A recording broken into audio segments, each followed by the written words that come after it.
నమస్కారం అండి. 10th class అయిపోయిన పిల్లలందరూ కూడా ఇంటర్మీడియట్లో జాయిన్ అయ్యారండి. వాళ్ళందరూ కూడా వాళ్ళ ఆప్షనల్గా జేఈ మెయిన్స్ కానీ, ఐఐటీ కానీ ఏదో ఒక గ్రూప్ తీసుకొని ప్రిపేర్ అవుతుంటారు.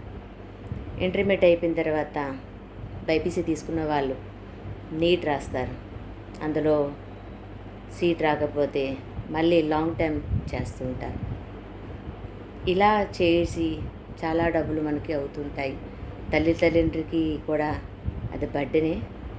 వాళ్ళు ఏదో కష్టపడి కాయకష్టం చేసి చిన్న చిన్న ఉద్యోగాలు చేసి పిల్లలు చదివిస్తున్నారు. పిల్లలకి బర్డెనే, తల్లిదండ్రులు చదివిస్తున్నారు కష్టపడి అని బాధపడుతున్నారు. అలాగే వీళ్ళు కూడా కష్టపడి చదువుతున్న సీట్లు రాకపోవడం ఇవన్నీ జరుగుతాయి. ఇప్పుడు విదేశాల్లో కూడా కొన్ని ఆప్షన్ పెడతారు. వాళ్ళకి ఏంటంటే ఎక్కువ చదువు మీద కాకుండా వాళ్ళు ఎక్కువ ఉద్యోగాల మీద పెడుతూ ఉంటారు. అలాంటి దేశాల్లో ఇటలీ ఒకటి ఉంది కదా. ఆ ఇటలీ దేశంలో ఏంటంటే ఇక్కడ మనం నీట్ రాసి అది ఒకవేళ పాస్ అవ్వకపోయినా ఐమ్యాట్ ఎగ్జామ్ రాసుకొని అది ఈజీయే. కొంచెం కష్టపడితే మనసు పెట్టి చదివితే ఈజీయే.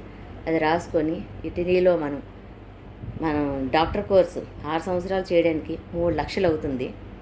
ఆ 3 లక్షల తర్వాత వాళ్ళు అక్కడ ఉండడానికి అకామిడేషన్, ఫుడ్కి అన్నిటికీ కూడా ఫ్రీగానే ఇస్తారు. అలాగే మనం వీక్లీ అవర్స్లో కానీ లేదా ఆ సంవత్సరంలో తిరగడానికి ఒక 10,000 యూరోలు ఎంతో కూడా వాళ్ళే గవర్నమెంటే పెడుతుంది. అలాగే వాళ్ళు చదువుకోవడానికి అన్నిటికీ కూడా ఫ్రీగా ఉంటుంది. ఏదైనా బయట హాస్టల్ తీసుకున్నా కూడా వాటికి సగం ఫీజు వాళ్ళే ఇచ్చేస్తుంటారు. బాగా పాస్ అయ్యి 6 ఇయర్స్ బాగా చదివితే 7 lakhs వరకు ఇస్తున్నారని కొన్ని వార్తలు వినిపిస్తున్నాయి. ఇప్పుడు మీరు దాని గురించి నా ప్రయాణం హరీష్ అనే అబ్బాయి మీకు ఛానల్ ఓపెన్ చేసి చెప్తున్నాడు. అలా ఏదంటే నాన్వేషన్ తెలుసు కదా మీకు, మన వైజాగ్ అబ్బాయి. ఆ అబ్బాయి ఛానల్ చూసినా మీకు కొన్ని తెలుస్తుంది ఇటలీ గురించి. అది యూజ్ చేసుకొని మనం చదువులు బాగా చదువుకొని, అంటే గోల్ ఉన్నా కూడా కొంతమంది చేయలేకపోతున్నారు డబ్బు లేక. ఇలాంటి దేశాల్లో వాళ్ళ దేశాలు ఏంటంటే పెద్ద పెద్ద పోస్టులు కూడా ఖాళీగా ఉంటున్నాయి.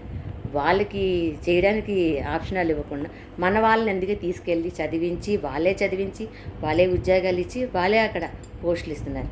అలా చదువుకొని మన దేశానికి వాళ్ళ దేశానికి కూడా మంచి పేరు తెచ్చుకుంటే బాగుంటుంది ఫ్రెండ్స్. ఇది అందరూ ఒకసారి ఆ ఛానల్ ఓపెన్ చేసి చూడండి. ధన్యవాదాలు.